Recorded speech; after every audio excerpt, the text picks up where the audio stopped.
kasih buat semuanya yang sudah berkumpul di sini. Ya, saya memang tidak menerima langsung wartawan karena saya punya kuasa hukum. Lalu via telepon saya terima, via telepon dan kontak manajer yang ada di bio saya terima, ya. Terus maaf untuk stasiun TV, saya belum bisa menerima siapapun yang mengundang. Oke? Belum. Halo Sobat Fakta 5D, ketemu lagi dengan 5D yang terus mengabarkan fakta viral seputar selebritas tanah air yang terus saja bikin berita, dan dengan berita mereka tetap eksis di ranah media. Ya, kabar Nikita Mirzani dilaporkan polisi sudah viral di berbagai media di tanah air. Laporan polisi itu disampaikan oleh Tengku Zanzabela. Namun Tengku Zanzabela masih tidak mau menerima wartawan dan tidak mau menggelar konferensi persnya. Pelaporan Nikita Mirzani di kantor polisi itu dilakukan kemarin malam langsung di Polda Metro Jaya. Kalau kita lihat di sini banyak sudah media-media nasional yang melaporkan hal itu. Seperti dari Detikcom, singgung wanita bertato di medsos, Nikita Mirzani dipolisikan. Nikita Mirzani dipolisikan karena tudingan wanita bertato pemakai narkoba. Seputar Sumut, tempat Zanzabela, kelahiran Zanzabela di Sumatera Utara juga melaporkan demikian. Pencemaran nama baik, Nikita Mirzani dipolisikan. Masih 2 jam yang lalu. Nikita Mirzani santuy disindir soal tato nama John Hopkins setelah putus cinta. Itu berita lama ya guys. Jadi di sini Tengku Zanzabela juga menegaskan bahwa dia belum mau menemui wartawan kecuali via telepon, dan juga belum mau diundang stasiun-stasiun televisi untuk mengkonfirmasi laporan polisi tersebut. Terima kasih buat semuanya yang sudah berkumpul di sini. Ya, saya memang tidak menerima langsung wartawan karena saya punya kuasa hukum. Lalu via telepon saya terima, via telepon dan kontak manajer yang ada di bio saya terima, ya. Terus maaf untuk stasiun TV, saya belum bisa menerima siapapun yang mengundang. Oke? Belum. Nah, untuk kenapa saya berani melaporkan dia, Nikita Mirzani, ya, karena itu sudah keterlaluan memposting hoax dan pencemaran nama baik. Oh kan dia tidak sebut nama, memang, tapi di situ, jadi buat pengalaman, gue pernah melaporkan orang ke Polres Jakarta Selatan. Jadi kalau kita datang, ya masalahnya apa, ini pak buktinya, ini selesai, ya. Nanti menjadi tersangka atau tidak, naik sidik atau tidak, itu nanti urusannya, tapi laporan diterima. Nah di Polda Metro Jaya agak sedikit berbeda, tapi tentunya keren. Kenapa? Di sana memang lebih sulit karena harus konseling dari pihak cyber dan lain-lain, ya. Jadi prosesnya panjang sekali, saya memakan waktu seharian untuk itu karena akhirnya laporan dibuat berdasarkan rekomendasi dari cyber.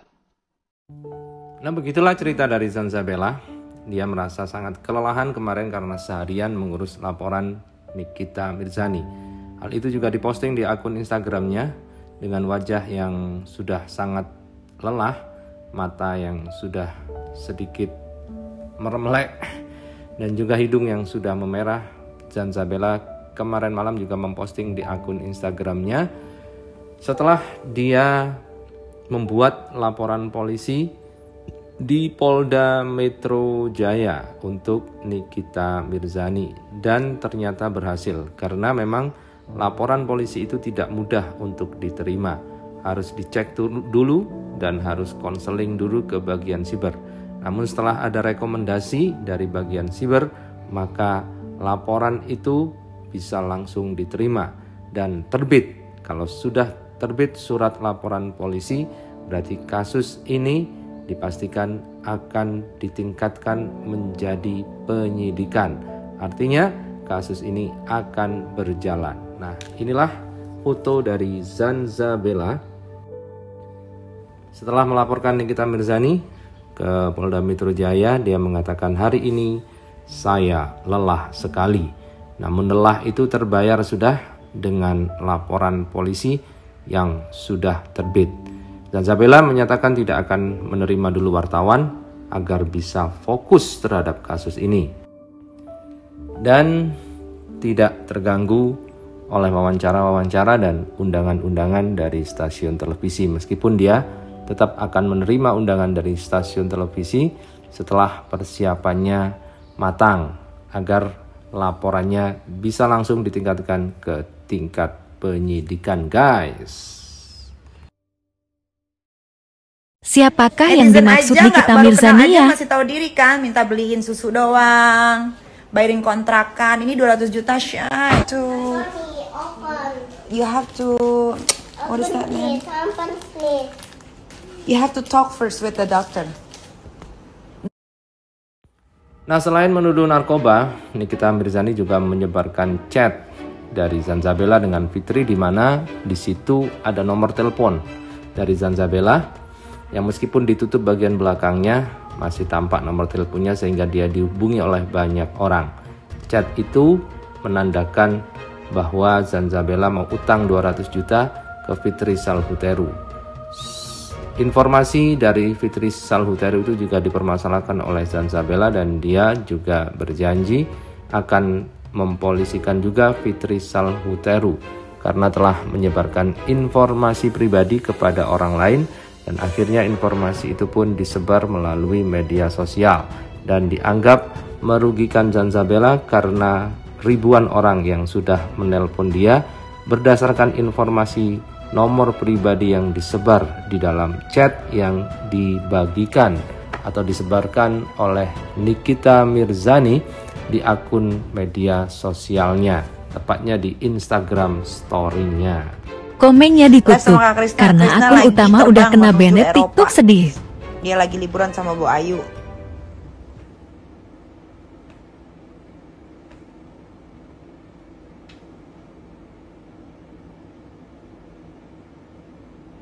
Kan Niki kepikiran buat bikin klinik skincare enggak, udah ada Beddings Klinik, udah di Beddings Klinik aja cocok.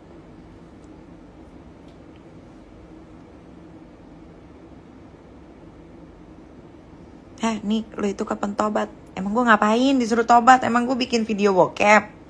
Emang lu pernah lihat video bokep gue keluar?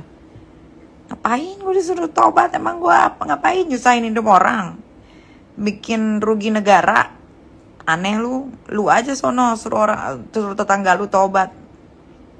Jauhan lu kalau juru gue. Nonton live kan Niki sambil kerja belasan yang temenin, seru kan?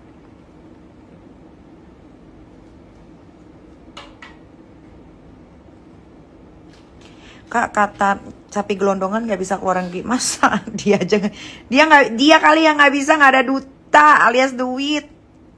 Mungkin sempaknya robek-robek kali dia, atau kendor-kendor, apa karetnya udah ini ada kendor. Curiga gue. Aduh Gusti, kasihan dia stres gara-gara gue nggak pernah repost story-nya. Terus gue nggak pernah follow Instagramnya, tapi dia follow gue. Dia follow gue udah lama kali. Tiba-tiba gue nggak follow back. Terus dia ada story berjejer, tapi gue nggak repost. Gitu. Terus butuh pengakuan, mau menjadi teman. Nih kita geng, nggak bisa lah. Terus gedek juga sama Kak Fitri, karena ternyata dia mau minjem uang 200 juta, ngajakin ke teman melulu. Tapi Kak Fitri tuh lagi ngurusin gua selama persidangan. Gitu, jadi dia stres.